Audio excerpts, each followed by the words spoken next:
He was a wild millionaire, accustomed to having everything his way, including women. She was just the invisible cleaner, with a past she preferred to hide at all costs. On the first night, he didn't ask. He commanded, "Will you do as I like?" If you like stories of love and romance, watch until the end, you won't regret it. Subscribe to this channel and leave your comment saying where you're listening to this beautiful story from. To be continued. Silence had a taste. It was metallic, cold. Stella Rivers knew it well. She had lived in it since she could remember. As she wiped the damp cloth across the brushed steel railing, her fingers, protected by already worn rubber gloves, felt every invisible groove of the metal. 3:20 in the morning. The Aqua Palace building, in the heart of Mayfair, slept as only expensive places could sleep, with a silent elegance, as if noise itself were too vulgar to inhabit there. Stella Rivers was 34 years old and had a face that seemed incomplete, as if someone had started to draw it and given up halfway. She wasn't ugly nor beautiful. She was invisible as she had learned to be. Her thin, small body disappeared inside the shapeless grey uniform. Her brown hair tied in a low, tight bun didn't draw attention. She preferred it that way. Being noticed had never brought her anything good. She finished the 18th floor corridor and headed for the service elevator. In her headphones, only one in, the other always free to hear any dangerous approach, a podcast about astronomy played. She liked to listen about stars while cleaning other people's world. It was as if, for a few hours, she could exist in two places at once, there, scrubbing dirt that wasn't hers, and up above, among galaxies and nebulae where no one would ever hurt her. Her phone vibrated in her pocket. "Christina, the night shift supervisor, I need you to go up to the penthouse now." Stella felt her stomach sink. The penthouse was never cleaned during the early hours of the morning. Never. It was sacred territory. The glass aquarium that occupied the top 2 floors of the building, belonging to a figure almost mythical to the staff, Leo Sterling. "But I never." He asked for someone discreet. "You're the only one who doesn't talk too much. Go up, 30th floor. The key is on the emergency keyring." Stella took a deep breath. She needed the job. Mrs. Hilda's health was worsening day by day, and the medicine that slowed the progression of Alzheimer's cost nearly a month's salary. Mrs. Hilda, at 78, with hair as white as cotton and hands always smelling of anise, was the only person in the world Stella could call family. She had been a kitchen assistant at Our Lady of Grace Orphanage, where Stella grew up, and the only one who offered a roof over her head when she turned 18 and was thrown into the world, unprepared, unloved, with nothing. The main elevator, lined with mirrors and dark wood, was a place Stella usually didn't enter. She inserted the key that gave access to the penthouse and felt her stomach clench as she ascended. The digital display flashed ever-increasing numbers, as if counting how much she didn't belong there. When the doors opened, it was like stepping onto another planet. A short corridor led to a single double door of solid, dark, imposing wood. The key turned with a heavy, definitive click. The apartment was a universe of glass, stone, and silence. The lights were on but dim, creating an atmosphere of controlled gloom. The black marble floor reflected everything like a nocturnal lake. Glass walls revealed the entire city below, a carpet of lights that stretched as far as the eye could see. London had never seemed so beautiful and so distant. Stella left the cleaning cart in the entrance hall and advanced cautiously. The living room, as vast as a shopping mall plaza, had few pieces of furniture, all in shades of grey, black, and white. A metal and glass staircase led to the penthouse's second level. There were no paintings on the walls, just a few abstract sculptures on strategically placed pedestals. There were no photos. There was nothing to indicate that anyone actually lived there. It was a place without memory.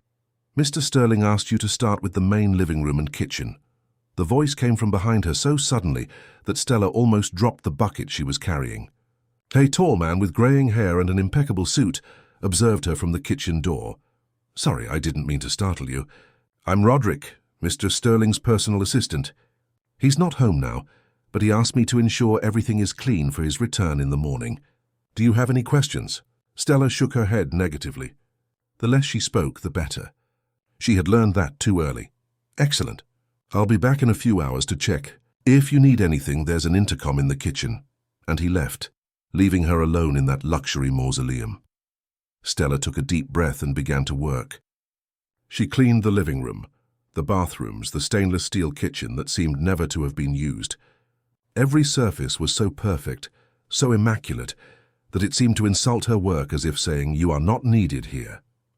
Even so, she scrubbed every inch with the care of someone dealing with something sacred, not out of reverence but out of fear. Fear was her oldest, most faithful companion. She was finishing polishing the coffee table when she heard a movement on the balcony. She turned, her body tense as a violin string about to snap. Through the glass of the door leading to the outdoor area, she saw a male silhouette, tall, broad, standing like a statue, looking out at the city. For a moment, Stella considered pretending she hadn't seen him, to continue working, invisible as always, but something compelled her to look again. The man was now turned inward, observing her. The outside light illuminated only part of his face, enough to reveal dark, intense eyes that studied her with an almost scientific curiosity. It wasn't Roderick. Stella knew immediately that she was facing Leo Sterling. He said nothing. He didn't wave, didn't smile, showed no surprise or displeasure at her presence. He just watched her, as if she were a curious phenomenon. Stella lowered her eyes and returned to work, her heart beating too fast. She could feel the weight of that gaze on her shoulders, her neck, her hands. It was almost physical. She tried to concentrate on the non-existent smudges on the glass she was cleaning, aware of every movement she made, as if her body no longer belonged to her. When she finally risked looking at the balcony again, he had disappeared. Stella let out the breath she hadn't realized she was holding. She worked faster then, wanting to finish and leave as soon as possible. She was almost done when she heard footsteps descending the internal staircase. Leo Sterling appeared at the foot of the stairs, now completely visible under the soft light of the room. He was younger than she had imagined, perhaps in his early 40s, but there was something in his eyes that seemed much older. He wore a simple black shirt and trousers of the same shade, his feet bare. His dark hair had graying strands at the temples. His face could be on an imported perfume billboard. Defined jawline, thick eyebrows, thin lips that now curved into a small, controlled smile. "You don't recognize me," he said. It wasn't a question. Stella froze, the cleaning cloth clutched between her fingers. "Pardon me, Mr. Sterling, I didn't know you were home." "A lie," he replied, taking a few steps closer. "You saw me on the balcony. That's why you started working faster." The tone wasn't accusatory, but there was something in it, a kind of dark amusement, that made Stella feel as if she had fallen into a trap. "I'll finish and leave," she said, keeping her eyes downcast. "I won't bother you.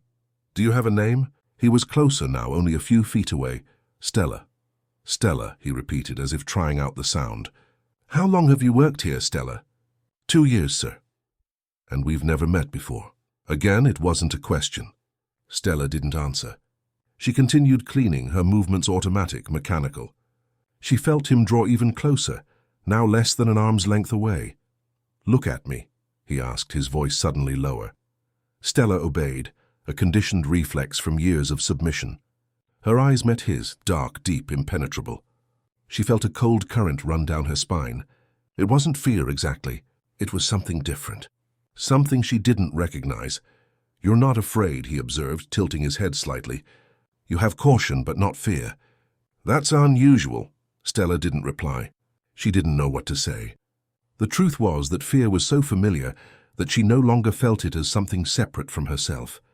It was like breathing. "I'm finished cleaning, Mr. Sterling. May I leave?" He seemed to awaken from a reverie. He stepped back and gestured towards the door. "Of course. Thank you for your work." Stella collected her materials with silent efficiency. As she walked towards the door, she heard his voice again. "Stella." She turned. "I'd like you to come back tomorrow." At the same time, it wasn't a request. Stella nodded briefly and left, closing the heavy door behind her. Inside the elevator, she took a deep breath, trying to calm her racing heart. Something had changed, she could feel it. As if an invisible thread had stretched between her and that stranger, binding them in a web she didn't understand. Leo watched the door close behind the woman. He stood motionless for a few minutes, absorbing the silence of the apartment. There was something different in the air now, as if her presence had altered the very molecular composition of the space. He walked to the balcony again, feeling the cold air of the London dawn. 40 floors above the city, so distant from everything and everyone. At 43, Leo Sterling owned an empire built on the ruins of what his father had left behind. Alexander Sterling, the patriarch, had disappeared 10 years ago during a yacht trip in the Mediterranean. His body was never found. Leo took control of Sterling Holdings, a conglomerate ranging from civil construction to technology, including financial services and media. He rebuilt what was in ruins, expanded what was promising, eliminated what was toxic. He had learned from his father how to be ruthless. The rest he had learned alone. His phone vibrated. A message from Gabriella, the model he had been seeing for a few weeks. She wanted to see him. Leo ignored it. His interest had already passed, as it always did. The women in his life were temporary, beautiful, ambitious, calculating like him. They played the same game, knew the rules. No one got hurt because no one expected anything beyond the surface. But that woman, Stella, there was something about her that intrigued him. The absence of expression, the economy of words and gestures. It was as if she had found a way to exist, without truly being present. A ghost in flesh and blood. Leo opened his laptop and accessed the building's security system. A few commands and he had access to the camera recordings. He found her easily, the small figure in a grey uniform moving through the corridors like a shadow. He went back days, weeks, always the same pattern.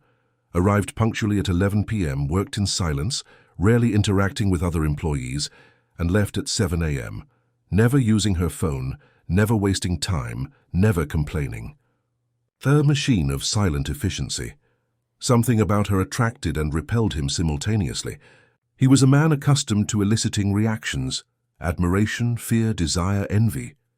That woman's lack of reaction was almost an offense. Leo closed his laptop and poured himself a shot of whiskey.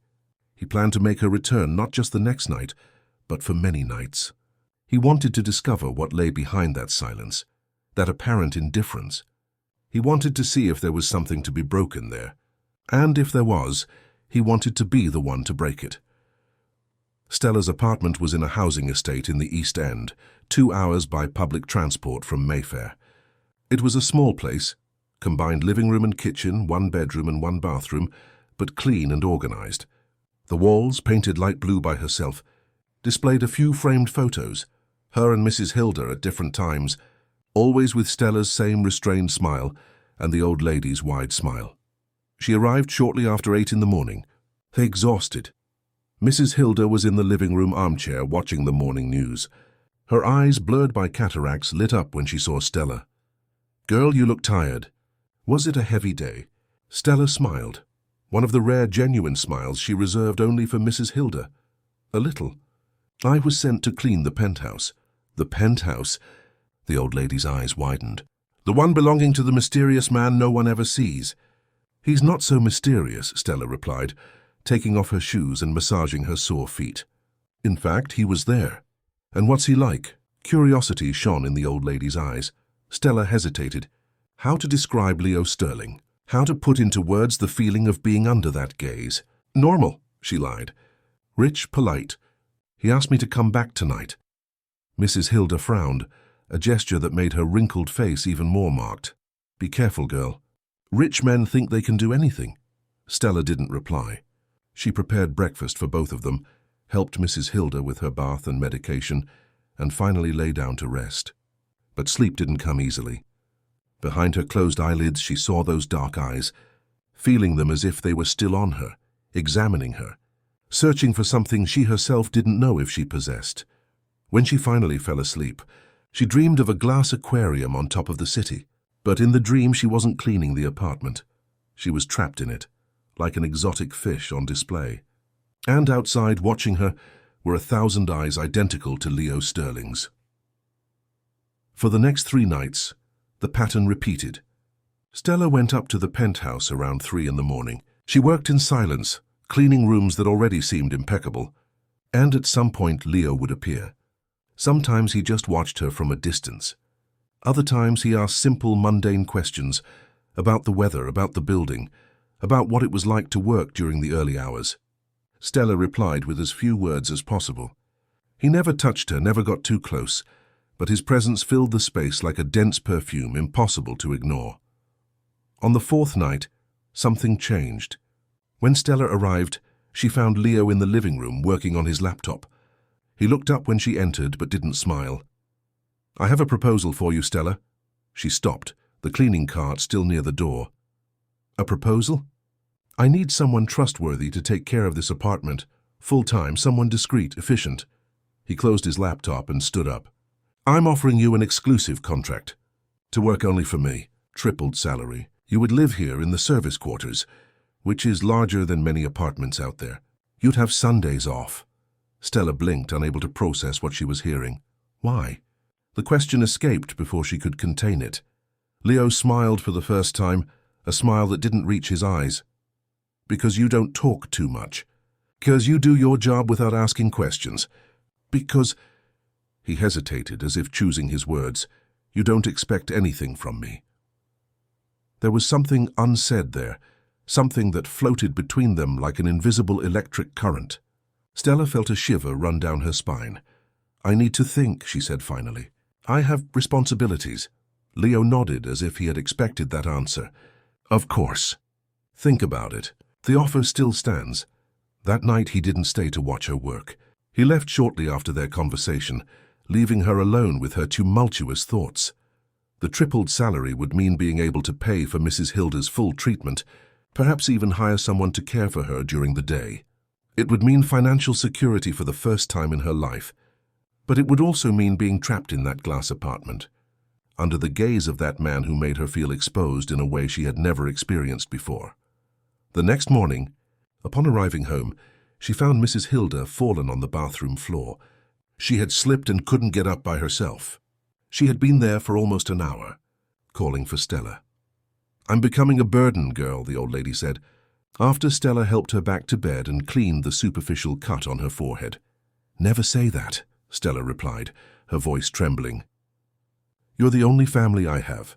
Mrs. Hilda took Stella's hand in hers, wrinkled and marked by time. "You need to live your life, child. You can't be tied to a sick old woman forever." That afternoon, while Mrs. Hilda slept, Stella called Christina, her supervisor. She would accept Leo Sterling's proposal. The move happened quickly. Stella didn't have many belongings. A few clothes, books, the photos with Mrs. Hilda. With the first advance payment, she hired a caregiver for Mrs. Hilda during the day. At night, a trusted neighbor would keep an eye on her with the phone always at hand. The penthouse service quarters were, as Leo had said, larger than many apartments. It had a comfortable bed, a private bathroom, a small sitting area with an armchair and table. The window overlooked the east side of the city. Stella could see in the distance the area where her old apartment was located. It was like observing a previous life from a safe distance. In the first few weeks, the routine established itself almost naturally. Stella cleaned the apartment during the day, while Leo was out working. She prepared simple meals that she left ready for when he arrived, usually late at night. They rarely met. He left early and returned when she was already in her room. But Stella felt his presence everywhere, in the books on the shelf that changed position, indicating they had been read, in the wine glasses left in the living room, in the expensive suits carefully arranged in the closet that she organized. It was like living with a ghost, one that left traces but never fully showed itself. Until on a stormy night, 3 weeks after her move, Stella woke up to the sound of something breaking in the living room. She got up, putting on a robe over her simple nightgown, and went out to check. Leo was in the living room, his back to her, looking at the city through the glass wall. The rain lashed against the windows, creating liquid patterns that distorted the lights outside. At his feet, a broken whiskey bottle formed an amber puddle on the marble. "Mr. Sterling?" He didn't turn. "You can call me Leo, Stella, considering we live under the same roof." There was something strange in his voice, a hoarseness, a vulnerability she had never noticed before. Stella approached cautiously, skirting the broken glass. "Are you all right?" "I can clean this up." Leo turned then. His face, normally controlled, held an expression Stella couldn't decipher. "Pain, anger?" His eyes were red, but he didn't seem drunk. He seemed exhausted, defeated. "Have you ever wondered, Stella, what happens when you get everything you thought you wanted?" The question caught her off guard. No, I have. The answer is simple. You realize you didn't really want any of it. He ran a hand through his hair, disheveling it. He seemed smaller somehow, less threatening than usual. Stella felt an unexpected urge to get closer, but restrained herself. "I'll get something to clean this up," she said, turning towards the kitchen. "Wait." His voice stopped her. "Why did you accept my proposal, Stella?" "The truth." She hesitated, still with her back to him. "I need the money. I have someone who depends on me." "Who?" "An old lady who took care of me when no one else would." She heard his footsteps approaching, felt him stop a few inches behind her. He didn't touch her, but Stella could feel the warmth emanating from his body, could feel his breath near her neck. "And you?" "Who takes care of you, Stella?" The question hit her like a punch to the stomach. No one, never anyone. Stella had always been the caregiver, the protector, the invisible one who ensured everything worked. There had never been room for her to be cared for. "No one needs to take care of me," she replied, her voice low, almost a whisper. Leo walked around, positioning himself in front of her. They were so close that Stella could see every detail of his face, the lines around his eyes, the almost imperceptible scar above his right eyebrow, the stubble that shadowed his jaw. "Everyone needs to, Stella, even you, even me." There was a vulnerability in his voice that disconcerted her. For a moment, brief, fleeting, Stella saw beyond the powerful businessman's facade. She saw a man as lonely as she was, as trapped in his own fortress as she was in hers. The moment passed when a particularly loud thunder shook the windows. Leo recoiled as if waking from a trance. "Forgive me. It's late. I'll let you rest." He moved away towards the stairs, leaving her alone with the puddle of whiskey and broken glass. Stella stood motionless for a few moments, feeling something strange in her chest, a pain that wasn't hers, but that somehow she now shared. She cleaned the mess mechanically, threw the shards in the trash, dried the floor. But when she returned to her room, sleep had completely disappeared. She stayed awake until dawn, listening to the storm gradually subside outside, while inside her, something began to take shape, something for which she still had no name. The next morning, when she left her room, Leo had already gone. On the kitchen counter, she found an envelope. Inside, besides the weekly payment, there was a card with a single line handwritten, "Thank you for last night." Stella looked at those simple words for a long time, trying to decipher what they really meant. Why would he thank her for witnessing a moment of weakness, for cleaning up the shards of a broken bottle? Or was it for something more, something that had happened without words, without touches, but that both had felt? She put the card in the drawer beside her bed. It was the first personal object she had received from him. It would not be the last. The days turned into weeks and the weeks into 2 months. The relationship between Stella and Leo had evolved into a silent dance of approaches and retreats. After that stormy night, something had changed, not drastically or overtly, but like an undercurrent that slowly changes the course of a river. Now, occasionally, they dined together. Short conversations, simple questions about the day, comments on the news. Leo never talked about his work or his personal life. Stella never mentioned her past. It was as if both had established invisible boundaries that neither dared to cross, until the morning Stella received a phone call. She was organizing Leo's office, a room she rarely frequented, as he preferred to keep that space as his private territory. But that morning he himself had asked her to tidy up some folders and books that had accumulated. The phone rang as she organized a shelf. "Stella?" Jane's voice, Mrs. Hilda's caregiver, was filled with urgency. Mrs. Hilda fell again. Hit her head. "The ambulance is taking her to St. Jude's City Hospital." Stella felt the world spin. "I'm coming. I'll be there in an hour." She dropped everything and ran to her room. She changed quickly, grabbed her bag and was leaving when she found Leo entering the apartment. He stopped when he saw her, immediately noticing her agitated state. "What happened?" His voice was calm but firm. "I need to leave. Family emergency." Stella tried to pass him, but Leo gently blocked her way. "Let me help. My driver can take you. I don't need Stella." It was the first time he had said her name that way, not as a call, but as an affirmation. "Let me help." Something in his tone, a sincerity that brooked no refusal, made Stella nod. Minutes later, she was in the back seat of a black Mercedes with Leo beside her. She hadn't asked him to accompany her, but he simply got into the car after giving instructions to the driver. During the ride, Stella briefly explained the situation. She talked about Mrs. Hilda, how she had met her at the orphanage, how the old lady had taken her in when she turned 18 and was forced to leave the institution. She's the only person who ever... Stella hesitated, unable to complete the sentence. Whoever what? Leo asked, his eyes fixed on her. Whoever truly saw me. The words came out before she could contain them. Leo didn't respond, but for a moment his hand covered hers on the seat.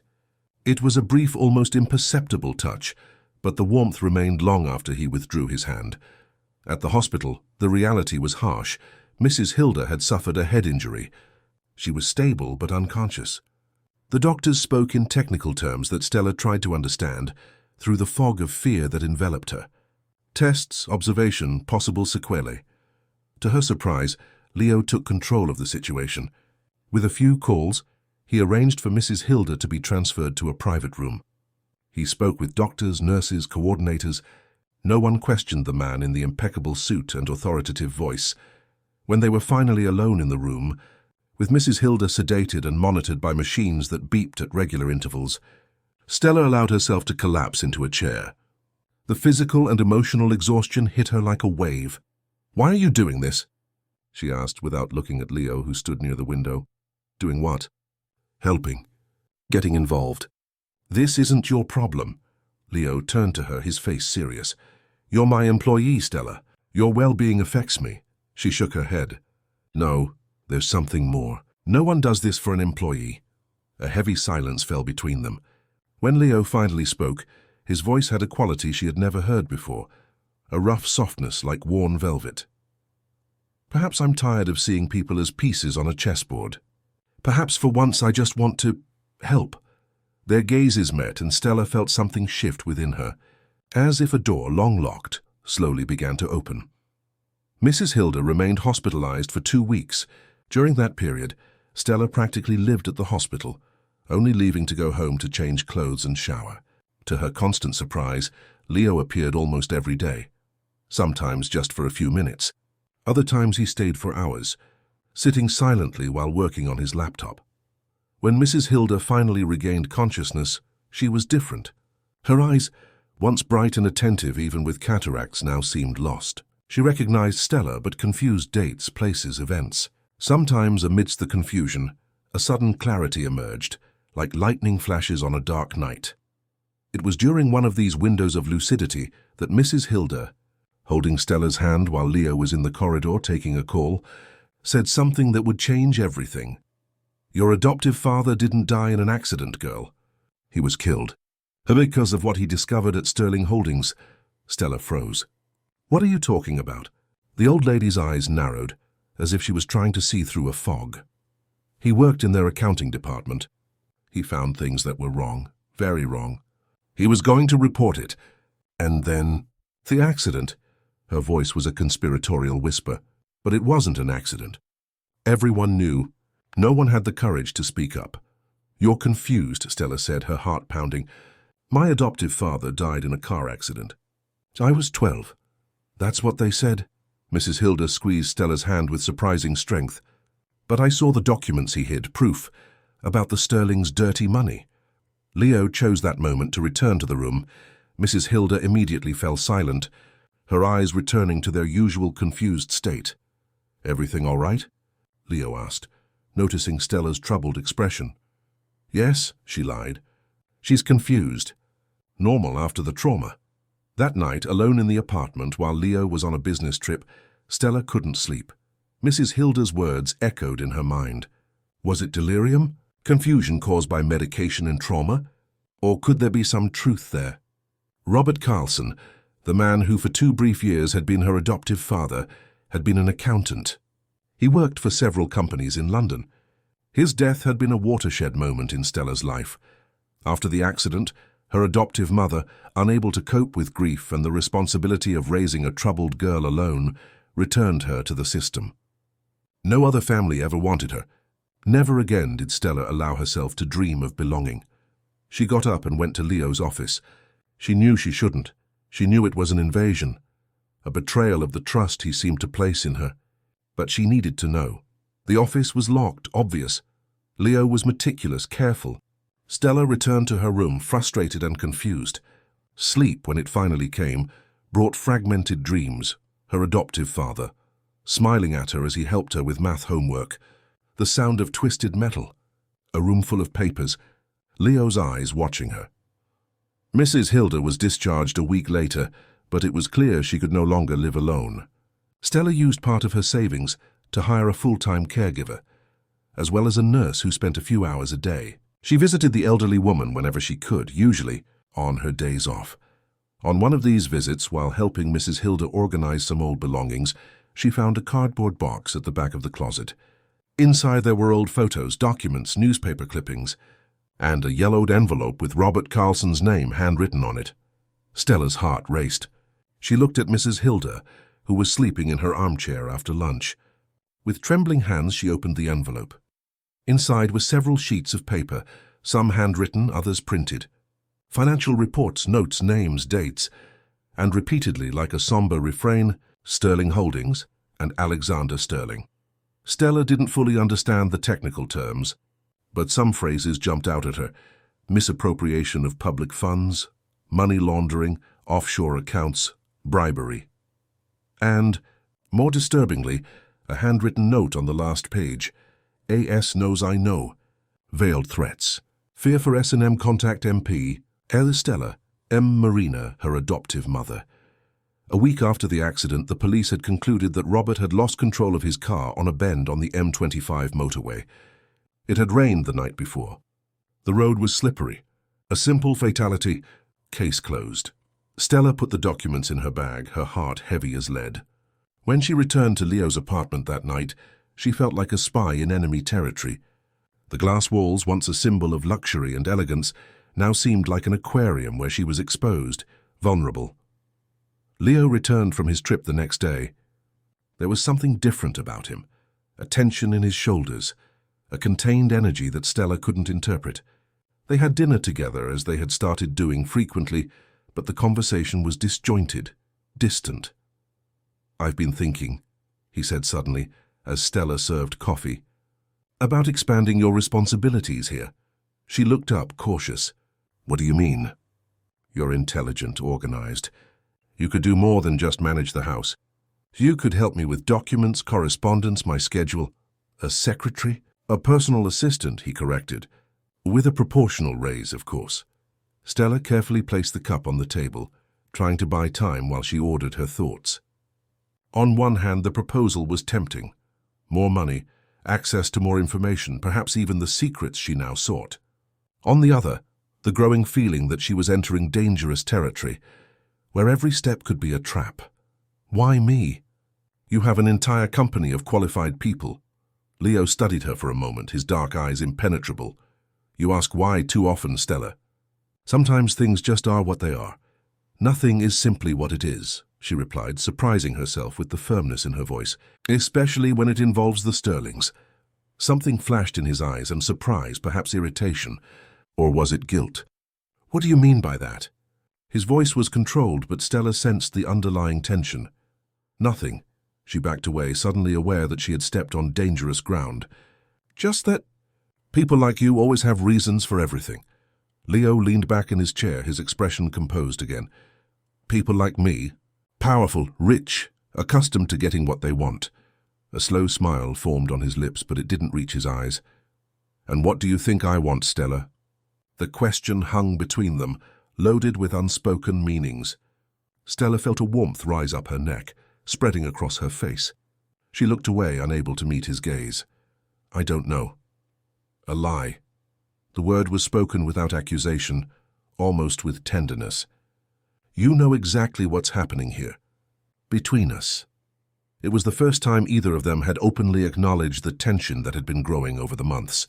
Stella felt her heart race, torn between the urge to flee and the desire, yes, desire and to stay. "There is no us," she said, her voice almost a whisper. Leo leaned forward, closing the distance between them across the table. "Look at me and say that again." Stella raised her eyes, meeting his. She opened her mouth to repeat the denial, but the words wouldn't come. Instead, she saw herself reflected in those dark eyes, not as the invisible woman she had always been, but as someone seen, desired, recognized. The moment was interrupted by Leo's phone ringing. He looked at the device with irritation but answered. He moved a few steps away, speaking in a low voice. Stella took the moment to breathe, to compose herself. When he hung up, the atmosphere had changed. "I have to go," he announced. "Work emergency. We'll continue this conversation later." And so he left, leaving Stella alone with unanswered questions and a whirlwind of contradictory emotions. Sitting at the kitchen table, she pondered her options. She could confront him directly about the documents she had found. She could look for more information in his office, now that she had a pretext to be there. Or she could simply leave, pack her few things and disappear before she sank deeper into that dangerous game. But there was something beyond the search for truth that kept her there. Something she didn't want to admit, even to herself. Something that grew with every exchanged glance, every conversation, every shared silence. Something that terrified her more than any dark secret from the past. The next morning, Leo left an envelope on the kitchen table containing the office key and a note. "Start organizing the files on the right-hand shelf. I'll be back tonight." It was the opportunity Stella had been waiting for. She spent the day between her usual cleaning and cautious forays into the office. The files Leo mentioned were harmless. Annual reports, newspaper clippings about the company, old contracts. Nothing that seemed incriminating. But the office had other shelves, other cabinets, a desk with drawers. Stella knew that every minute there increased the risk, but she couldn't stop. The search for the truth about Robert's death had become an obsession. That's when she found the door disguised as a wall panel. It was locked, of course. Stella examined the lock. It looked sophisticated, not something she could easily open. Frustrated, she continued her search in other parts of the office. Hours later, as the sun began to set, she found something, a small built-in safe behind a painting. Cliché, she thought, almost disappointed by the lack of originality. The safe was locked, of course, protected by a digital password system. Stella was about to give up when her eyes fell on the small bronze statue on the desk, a replica of Rodin's The Thinker. On the base of the statue, almost imperceptibly, a number was engraved, 2308, one attempt. She approached the safe and typed the numbers. A soft click and the door opened. Inside she found a black folder, documents, a USB drive, and a small velvet box containing a chain with an emerald pendant. She ignored the jewelry and focused on the documents. The folder contained information about a woman named Laura Mason, photographs, medical reports, private investigator reports. The photos showed a beautiful woman with long dark hair and light eyes. In some images she appeared with Alexander Sterling, Leo's father. In others she was alone, apparently being photographed without her knowledge. The medical reports were from a psychiatric clinic called Clear Mind Institute. Diagnoses of bipolar disorder, psychotic episodes, suicide attempts, frequent hospitalizations over the past 8 years. The last report was dated only 3 months ago. Who was this woman? An ex-lover of Alexander's? A secret wife? And why was Leo keeping these files? Stella was so absorbed in the documents that she didn't hear the footsteps. When the voice sounded behind her, she almost dropped the folder. "Did you find what you were looking for?" Leo stood in the doorway, his face an impenetrable mask. He didn't seem furious, which was somehow even more frightening. He seemed resigned, as if he had been expecting this. Stella didn't try to lie or justify herself. She held up one of the medical reports. "Who is she?" Leo entered the office, closing the door behind him. He approached slowly, as if fearing to startle her. "My mother." The answer caught her completely off guard. "Your mother?" "But officially, Marina Sterling died when I was 8. Cancer, a convenient story created by my father." He picked up one of the photographs, looking at it with an expression Stella couldn't interpret. "In fact, she's alive, hospitalized for 25 years. Why?" Leo placed the photo back on the table, with almost reverent care. "Because she discovered what my father really was, and threatened to expose him." Stella felt a shiver run down her spine. What was he? A monster. The word came out like venom. A man who built an empire on corruption, blackmail, and occasionally blood. Leo moved away, going to the window. For a long moment he stood in silence, watching the city that began to light up with dusk. "My father silenced many people over the years, some with money, others with threats. Some more definitively.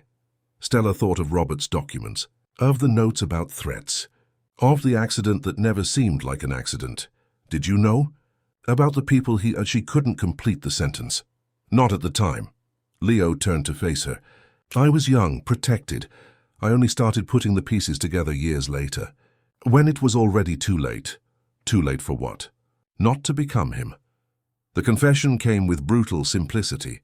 When my father disappeared, I inherited not only the company but all his shadows, all his secrets, and all his enemies. Stella felt her legs weaken. She sat in the desk chair trying to process everything. Why are you telling me this? Leo approached again until he was just a step away from her. Because you're looking for answers about Robert Carlson, and I know why. The shock left her momentarily speechless. How? I always knew who you were, Stella, even before you started working in the building. He knelt in front of her, leveling their gazes. I found your name years ago when I was investigating my father's victims. I became obsessed. I wanted to know what happened to that girl who lost everything because of the Sterlings. And then, by coincidence or fate, you appeared working in my building. You were watching me. It wasn't a question. Yes, for weeks, trying to find the courage to approach you, to tell you the truth. What truth? Stella could barely breathe. That your adoptive father was right, that he was killed for discovering my father's crimes, and that I— He hesitated, as if the words were physically painful. That I have been trying since I took control to clean up my father's legacy, to undo the harm he caused as much as possible. Stella felt tears burning in her eyes, years of unanswered questions, years of pain, now confronted with a truth she didn't know if she was ready to hear. Why did you bring me here? To spy on me, to control me? At first, maybe. His honesty was painful but also strangely comforting. I wanted to keep you close, to observe, to understand. But then what? Leo reached out, gently touching her face, wiping away a tear that had escaped. Then I saw who you really are, and everything changed. His touch burned on her skin. Stella wanted to recoil, wanted to flee from there, to flee from the truth, from the pain, from the confusion. But she also wanted more. More of that touch, more of that raw honesty, more of him. I should hate you, she whispered. I know. I should leave right now. I know that too. But Stella didn't move, and when Leo leaned in slowly, giving her all the time in the world to pull back, she remained motionless. His lips met hers in a gentle, almost reverent kiss. A kiss that asked, didn't demand. Stella had been kissed before, rarely awkward and meaningless experiences, never like this, never as if it were something precious, fragile, and infinitely valuable. When he pulled away, the world had changed. The glass apartment, once a golden prison, now seemed like a limbo between two worlds, the past that haunted her and a future she dared not imagine. What happens now? She asked, her voice trembling. Leo stood up, extending his hand to help her. That depends on you. I can tell you everything about my father, about his company, about Robert, or you can pack your things and leave. I would understand. Stella looked at the outstretched hand. A choice, perhaps the first real choice she had in her life. I want the truth, she finally said, placing her hand in his. All of it. The relief on Leo's face was palpable. He nodded, gently squeezing her hand. Then let's start from the beginning.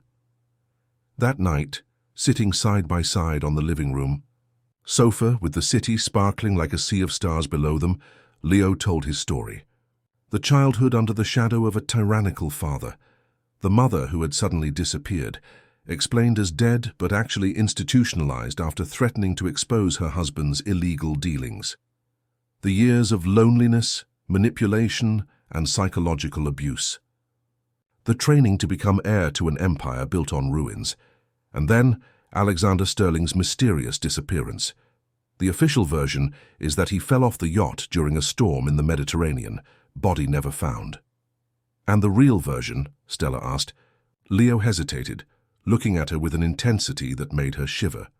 The real version is that we don't always want to know the whole truth, Stella. The meaning behind those words hung between them, unspoken but understood.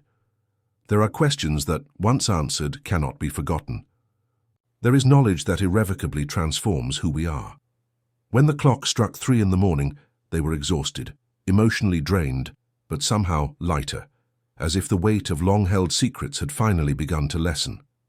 "There's still much more," Leo said when Stella stood up, ready to retire to her room. "About Robert, about the company, about us."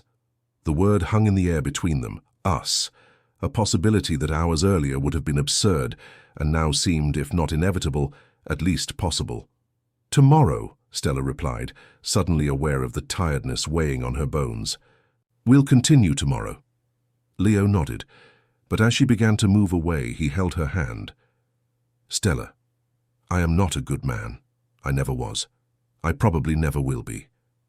But with you, I want to try to be." The vulnerability in those words touched her more deeply than anything else that night. Stella lightly squeezed his hand before letting go. "Good night, Leo." That night in her room, Stella couldn't sleep. Her world had been turned upside down, and yet for the first time in a long time, she felt anchored, as if she had finally found a point of reference amidst the storm that had always been her life. In the next room, Leo also remained awake, staring at the ceiling as if he could find answers there. He had told her much, but not everything. Never everything. Some secrets were too heavy to share, even with her, especially with her. In the dark, both contemplated the same unspoken thought. Could what had been born between them, this fragile and unexpected thing, survive the shadows of the past that were yet to come? The following weeks unfolded in a strange duality, moments of intense intimacy interspersed with abrupt retreats, like a dance in which both were learning the steps. Leo showed Stella documents proving his father's illicit activities, offshore accounts, fraudulent contracts with public bodies, records of bribes to politicians and judges, and among them, Robert Carlson's name, with a simple and direct note, "Eliminate." "High risk?" Stella cried when she saw it. Not the explosive crying she had imagined so many times, but silent tears that seemed to come from a place so deep within her that she never knew existed. Leo hugged her at that moment, and she allowed herself to be enveloped by those strong arms, finding comfort precisely where she least expected it. "I'm trying to correct things," he explained, showing her social projects discreetly funded by Sterling Holdings, anonymous restitutions to families harmed by his father's empire, reformulations in the company's business practices. "Not to redeem myself. I know there's no redemption for some things, but because it's the right thing to do." Stella saw in him something no one else did. A man fighting against his own nature, against the dark legacy he had inherited, against the upbringing that had shaped his worldview. She saw his flaws, his hesitations, his moments of relapse into old patterns of arrogance and coldness. But she also saw his effort, his determination to be better than his father had been. And little by little, amidst the discoveries about the past, something new and unexpected grew between them. A farewell kiss before he left for work, hands that met casually during dinner, gazes that lasted seconds longer than necessary. One night when he asked her to sit beside him on the sofa while they watched a documentary, and they ended up falling asleep there, their bodies naturally finding their way to each other during sleep. For Stella, every touch was a discovery. Her body, for so long just an instrument of survival, a means of work, now awakened to sensations never before experienced. Desire, anxiety, anticipation. It was terrifying and wonderful at the same time. For Leo, it was an even greater revolution. Accustomed to relationships based on power and control, on empty conquests and meaningless moments of pleasure, he now found himself disarmed by Stella's sincere simplicity. For the first time, he desired not just to possess, but to belong. The first real kiss, not the brief touch of lips from that night in the office, but a real deep kiss that said everything words couldn't express, happened on a rainy night, 3 weeks after the revelation about the past. Stella was in the kitchen preparing tea when Leo entered, coming directly from work. his suit wet from the storm outside. "You're soaked," she said, turning to grab a towel. "Stella." Something in his voice made her stop and turn. Leo stood a few steps away, his damp hair plastered to his forehead, his tie undone, an expression on his face she had never seen before. "What is it?" she asked, suddenly alarmed. "Did something happen?" He took another step towards her. "I realized something today." "What?" "That I'm in love with you." The words, spoken with disarming simplicity, hit her like a physical blow. Stella felt the air rush from her lungs. "Leo, don't say anything, you don't have to." He moved closer, until only inches separated them. "I just needed you to know." Stella could feel the warmth emanating from him, could feel her own heart beating so loud that she was sure he heard it too. "I'm scared," she confessed, her voice almost a whisper. "Of what?" "Of everything, of you, of me, of what I feel." Leo raised his hand, gently touching her face. "I'm scared too. For the first time in my life, I have something to lose." Stella closed her eyes, tilting her face against his hand. When she reopened them, she saw in Leo's eyes the same desire, the same vulnerability, the same fear she felt. And at that moment, all the reasons she had to pull away, the past, the differences between them, the complications, seemed insignificant. It was she who eliminated the final distance between them. Her lips met Leo's in a kiss, hesitant at first, then increasingly urgent, as if both feared the moment might slip away if they didn't grasp it with all their strength. His hands found her waist, pulling her closer. Stella felt herself melt against him, her body responding in ways she never imagined possible. When they finally separated, breathless, something fundamental had changed. A line had been crossed. "You are the only real thing in my life, Stella," Leo whispered, his forehead resting against hers. "The only thing that matters." That night he took her to his bedroom for the first time. With a patience and tenderness that contradicted his habitually dominant nature, Leo guided her through unknown territories. Every touch, every kiss, every whisper was a question, never a demand. And Stella, to her own surprise, discovered answers in her body that she didn't even know existed. Afterward, lying in his arms, watching the city lights through the glass wall, Stella felt a peace she had never experienced. As if finally, after 34 years, she had found a place where she belonged. "What are you thinking about?" Leo asked, his fingers tracing gentle patterns on her bare back. "How strange life is," she replied. "How destiny brought us here after everything." Leo gently kissed her shoulder. "Do you believe in destiny?" "I don't know. I never thought much about it." She turned to look at him. "And you?" "I do now." His eyes, normally so hard and impenetrable, were soft, almost vulnerable. "Because nothing but destiny would explain you in my life." Stella smiled, touching his face. "Who knew the powerful Leo Sterling could be romantic?"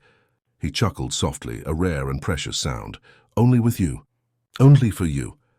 At that moment it seemed that all the shadows of the past had finally begun to dissipate, that a future together was not only possible, but inevitable, that they had found in each other the redemption they both secretly sought. But the past is never so easily left behind. The phone call came on a Wednesday morning, 2 weeks later.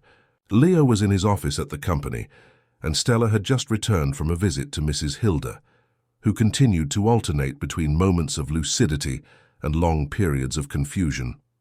Stella's phone rang, an unknown number. Miss Stella Rivers. The voice on the other end was formal, professional. "Yes, this is she. This is Dr. Paul Reed from the Clear Mind Institute. I'm calling at the request of one of our patients, Laura Mason." Stella felt a chill. Leo's mother. How did she get my number?" She insisted very strongly. Said it was a matter of life or death. The doctor seemed uncomfortable.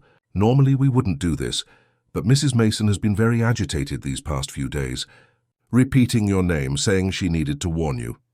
"Warn me about what?" A brief silence. "Perhaps it would be best if you came in person. She refuses to take her medication until she speaks with you." Stella hesitated. Should she tell Leo? Ask his permission? But something about that call, the urgency, the mystery, made her decide she would go alone. "I'll be there in an hour." The Clear Mind Institute was located in an upscale West End neighborhood, An elegant building surrounded by well-tended gardens that looked more like a resort than a psychiatric clinic. Stella identified herself at the reception and was led to a private room where Dr. Paul Reed was waiting for her. "Thank you for coming," he said, shaking her hand. "Mrs. Mason has been extremely unstable since she learned through one of the staff that her son is in a relationship." Stella felt her face flush. So people already knew about her and Leo. "I understand this is unusual," the doctor continued, "but her agitation is compromising her treatment. Perhaps by hearing what she has to say, we can calm her down and resume the appropriate medication." Stella nodded, trying to hide her nervousness. "May I see her now?" The doctor led her down a silent corridor to a more private area of the clinic. He stopped before a door and knocked softly. "Laura, the visitor you requested is here." The door opened, and Stella found herself facing Laura Mason, or what remained of the beautiful woman in the photographs. Her face was more aged than the 50-something years she must have been. Her hair, once long and dark, was now short and almost completely grey. But her eyes strikingly similar to Leo's, still held a penetrating vivacity. "You're her," Laura said, studying Stella up and down. "The woman who's with my son." It wasn't a question. Stella nodded, uncertain how to proceed. "Can we talk alone?" Laura asked, looking at the doctor. Dr. Paul hesitated, but eventually agreed. "I'll be right outside. If you need anything, just call." When they were alone, Laura indicated 2 armchairs near the window. They sat, and for a moment the older woman just observed Stella in silence, as if trying to decipher an enigma. "You seem different from the others," Laura finally said. "Less calculating, more real." "Others?" A sad smile curved the woman's lips. "My son has a pattern, you know. Beautiful, ambitious, cold women. Exactly as Alexander liked." She leaned slightly forward. "You're not like that. That's why I'm worried." Stella felt a knot in her stomach. "Worried about what exactly?" Laura looked out the window as if searching for something in the distance. "Leo visited me last week. It was the first time in months. He was different. He talked about changes, about correcting past mistakes." She turned her gaze back to Stella. "He mentioned you without using your name, said he had finally found someone who made him want to be better." There was something in Laura's tone that made Stella feel cold inside. "That sounds good, doesn't it? For you, perhaps. For him, it's dangerous." Laura lowered her voice, leaning closer. "Do you know about Alexander? About what really happened to him?" Stella hesitated. "Leo told me some things. That he disappeared in a boating accident." Laura gave a bitter laugh, almost a bark. "Accident?" She shook her head. "Nothing in Alexander's life was an accident. Nothing." "What do you mean?" "Alexander didn't fall off that boat, dear. He was pushed."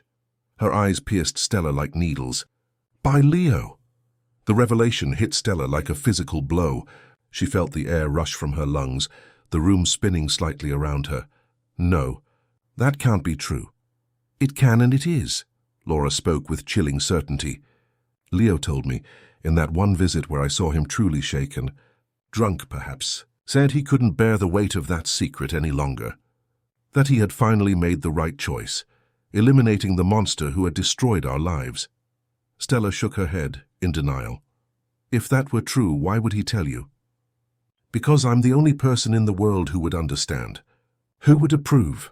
Laura smiled, a humorless smile. "And I approved. Alexander destroyed my life, my sanity, my freedom. I spent 25 years in this place because I threatened to expose him, because I tried to protect our son from what he was becoming." Stella tried to organize her thoughts, which seemed to slip in all directions. "Why warn me?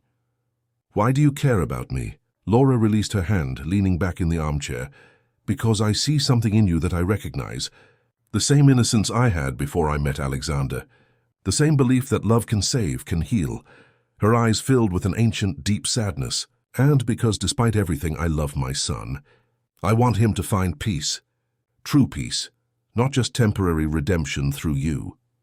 When Stella left the clinic an hour later, the world seemed different, as if the colors had lost some of their brilliance, as if the ground beneath her feet was less solid. She took a taxi back to the apartment, her mind a whirlwind of contradictory thoughts. Leo had killed his own father. The phrase repeated in her mind like a disturbing mantra. That's why he had never told her the whole truth. This was the secret that hung between them, even in their most intimate moments. And yet, it hadn't been a gratuitous act of violence. It had been to protect his mother, to break a cycle of destruction and abuse. Could she judge him? She who had so often dreamed of the punishment of those who had taken her family, her childhood, her chance at a normal life. When she arrived at the apartment, Leo was already there, earlier than usual. He was in the living room looking out the window, a glass of wine in his hand. He turned when he heard the door, and his smile died when he saw the expression on her face. What happened? He placed the glass on the table, approaching with concern.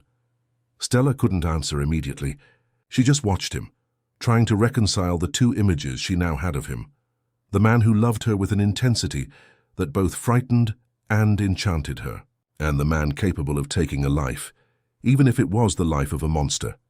"Stella, you're scaring me." "What's wrong?" "I was with your mother today," she finally said, her voice surprisingly firm. Leo froze. The color seemed to drain from his face. "How?" "She asked to see me. The clinic called me." He ran a hand through his hair, a gesture of agitation Stella already knew well. "And you went, without telling me anything?" "I needed to go. I needed to understand." "Understand what?" There was tension in his voice now, a thread of fear Stella had never heard before. "What really happened to your father?" The silence that followed was heavier than any answer could have been. Leo recoiled a few steps as if he had been struck. His face, always so controlled, was now a mask of conflicting emotions: fear, guilt, anger, pain. "What did she tell you?" His voice was almost a whisper. "The truth. That you pushed him off that boat. That you killed him." Leo closed his eyes for a moment, as if trying to order his thoughts. When he reopened them, there was a dark resolution in them. "Yes, I killed him." The confirmation, even though expected, hit Stella like a physical blow. She staggered slightly, leaning against the wall. "Why?" "Because he was going to kill her. Her and me, eventually." Leo walked to the window again, looking at the darkening city. "He found out I was investigating his business, looking for proof of his illegalities. He found out I had reconnected with my mother. He threatened to retire her permanently if I didn't fall in line." Stella felt hot tears streaming down her face. "Why did you never tell me?" Leo turned to face her, his face a mask of pain. "How could I? How could I tell you, who has suffered so much because of my family, that I am also a killer?" He took a step towards her, then stopped, as if fearing rejection. "I wanted to be better for you, Stella. I wanted to be the man you deserve. I can't love someone built on lies," she said, her voice broken by suppressed sobs. "It wasn't a lie." There was desperation in his voice now. "Everything I feel for you is real. More real than anything I've ever felt in my life. But you hid a crucial part of who you are, because I'm afraid of who I am." The confession burst from him with a force that surprised them both. "I'm afraid of what I inherited from my father, not just his empire, but his darkness. And every day with you, every moment, is like a fight against that darkness." Stella felt her heart break into 1,000 pieces. She wanted to run to him, hug him, tell him everything would be all right. But something held her back.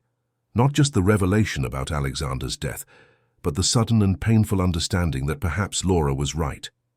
Perhaps love wasn't enough to save someone from themselves. "I need time," she finally said, her voice almost a whisper. "I need to think." Leo nodded, a painful resignation in his eyes.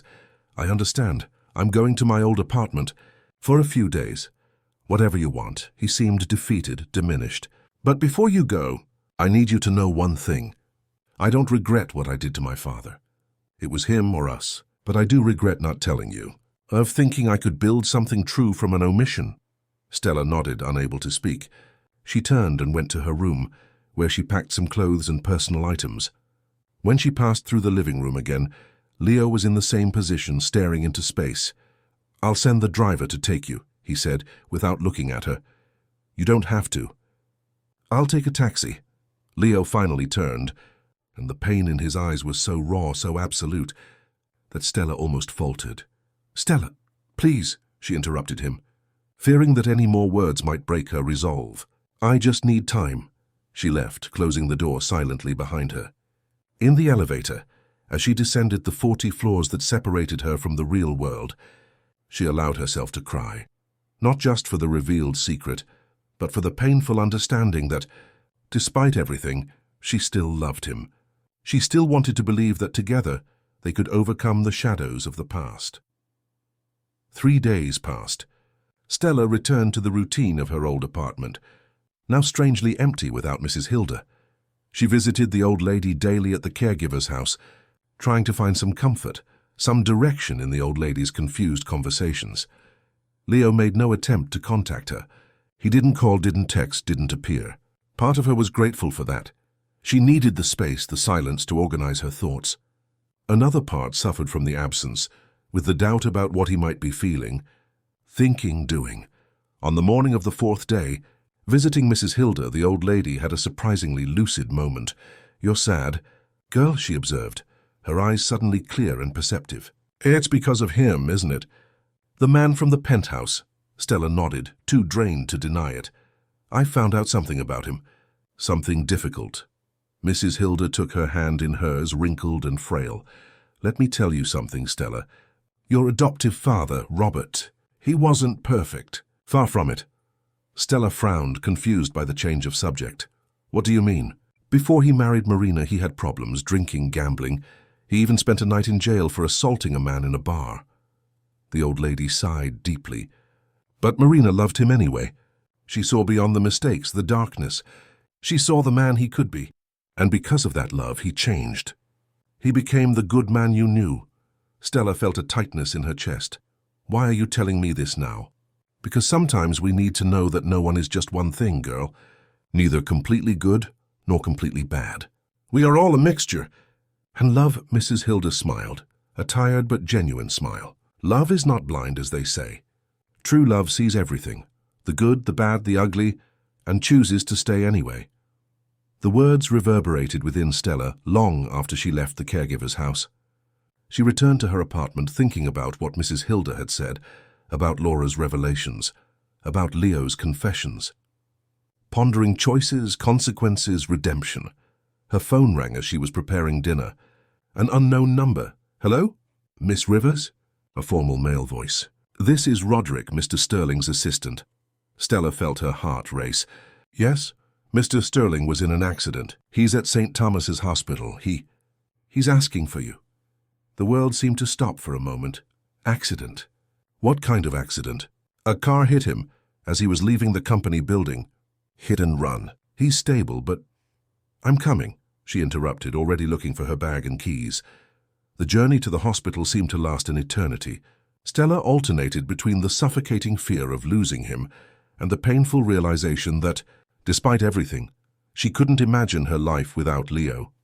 When she finally arrived, she was led to a private wing where Roderick was waiting for her. "How is he?" she asked, breathless. "Better than he looks," Roderick replied, his face tense with worry. "Some broken ribs, concussion, many bruises, but the doctors say he'll make a full recovery. He's sedated now, but he was asking for you earlier." Stella nodded, trying to absorb the information. "Can I see him?" Roderick led her to a large private room. There, lying in the hospital bed, was Leo, pale with a bandage on his forehead, dark bruises on his face, tubes and monitors connected to his body.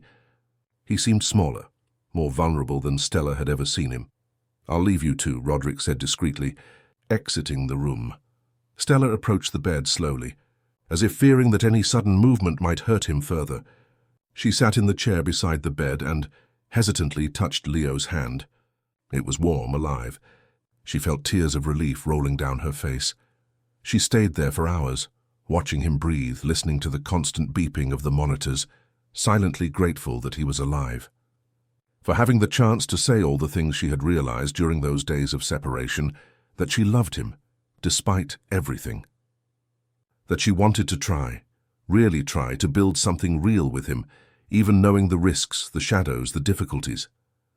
It was almost dawn when Leo finally opened his eyes. He blinked a few times as if trying to focus his vision, until his gaze met hers. "Stella," he whispered, his voice hoarse. "You came."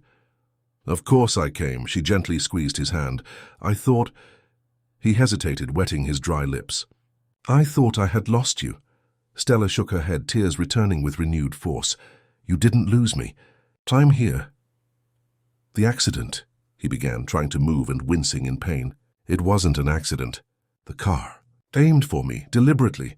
Stella felt a chill run down her spine. Who would do that? Do you have any idea? Leo closed his eyes for a moment. I have a few. Enemies of my father, who finally discovered the truth about his death. Competitors who want the company. Former partners harmed by the changes I made. The police, they're already investigating. Roderick handled everything. He opened his eyes again, looking at her with an intensity that pain and medication couldn't diminish. But that's not what matters now. What matters is that you're here. I needed to come. I needed to see you. To say that, Stella took a deep breath, gathering courage. That no matter what you did in the past, what matters is who you're trying to be now. And I want to be a part of that. A shadow of a smile crossed Leo's bruised face, even knowing who I am. What I did? Especially knowing. She leaned in, gently touching his face. Because now there are no more secrets between us. We can build something real based on truth. Leo raised his hand with effort, covering hers on his face. I still have so much to tell you. About the company. About the plans I have to correct my father's mistakes. And about us. About the future. We have time, she assured. Rest now. He nodded, his eyes beginning to close again under the effect of the sedatives. But before falling asleep, he murmured, You saved me, Stella. Long before this accident. You saved me when you first walked into that apartment. Stella stayed by his side as he slept, watching the sunrise. Through the hospital window, she knew the road ahead wouldn't be easy. That there would be more revelations, more obstacles, more shadows to face. That the empire built by Alexander Sterling had deep, dark roots that would not be easily eradicated. But for the first time in her life, she wasn't alone in the struggle. And perhaps together, they could not only survive the shadows, but transform them into something different, something better, something they could one day call redemption. 6 months later, Stella placed the last box in the trunk of the car. The small house on Brighton Beach, bought by Leo as a refuge away from the city, was ready to receive them. The months after the accident had been intense. Leo recovered physically, but the attack left marks that went beyond scars. The investigation revealed connections with Alexander's former partners, who suspected Leo's involvement in his father's death. Lawsuits were filed, threats were made, but gradually the storms began to calm. Leo, with Stella's help, continued the process of transforming Sterling Holdings. Illegally obtained assets were discreetly sold, with profits directed to charitable foundations. Shady businesses were shut down. Incriminating documents were anonymously handed over to authorities, leading to the investigation and eventual arrest of several of Alexander's former associates. Mrs. Hilda, though she continued to gradually lose her memory, now had the best treatment money could buy. She lived in a comfortable house with caregivers available 24 hours a day, and Stella visited her several times a week. The old lady, in her lucid moments, looked at Stella and Leo with a knowing smile, as if she knew something they were still discovering. Laura Mason, Leo's mother, remained at the Clear Mind Institute, but now received regular visits from her son, and occasionally from Stella. The relationship between them was complex, laden with history and pain, but there was also a genuine effort towards healing. Laura would never be completely sane. The years of institutionalization and forced medication had taken too heavy a toll, but she had found relative peace, knowing that her son was finally finding his own way. And as for Leo and Stella, their relationship was a constant work in progress. There were difficult days, heated arguments, moments when the past resurfaced like a ghost between them, but there were also moments of such profound intimacy that both wondered how they had lived so long without it, without the feeling of being seen, understood, accepted in their totality. Ready? Leo asked, approaching her from behind and wrapping his arms around her waist. Stella leaned back against him, observing the sea stretching out before the house. Almost. Just a few more things from the kitchen. Leo gently kissed her neck, and she felt the familiar shiver his touch always provoked. Some aspects of their relationship constantly surprised her. The intensity of the desire they felt for each other, even after months together. The way their bodies seemed to communicate on a level beyond words. The absolute comfort she found in his arms after a long day. I was thinking, he murmured against her skin, maybe we can stay here until Monday. The Edinburgh project can wait a few more days. Stella smiled, turning in his arms to face him. And the meeting with the investors? Roderick can handle it. Leo's eyes, once so impenetrable, were now an open book to her. I want time with you. Just you. No laptops, phone calls, video conferences. I promise. He traced the contour of her face with his thumb. Just the two of us, the sea, and perhaps a conversation I've been putting off. Stella raised an eyebrow, feeling a slight nervousness. What conversation? Leo took a deep breath as if gathering courage. About the future. Our future together. Her heart raced. We're together now. Yes, but... He hesitated, something rare for the always confident Leo Sterling. I want more. I want everything. I want a lifetime with you, Stella. She felt tears welling in her eyes. After 34 years living in the shadows, being invisible, being passed from hand to hand like a burden, now she was seen, truly seen, by the man in front of her. An imperfect man, scarred by his own past, but who fought every day to be better, to be worthy. A lifetime is a long time, she said, her voice soft. Are you sure you want to spend all of it with me? Leo smiled, that rare, genuine smile she had learned to cherish like a treasure. A lifetime wouldn't be enough, Stella. But it's a start. She rose on her tiptoes, touching her lips to his in a soft kiss. Then a start we shall have.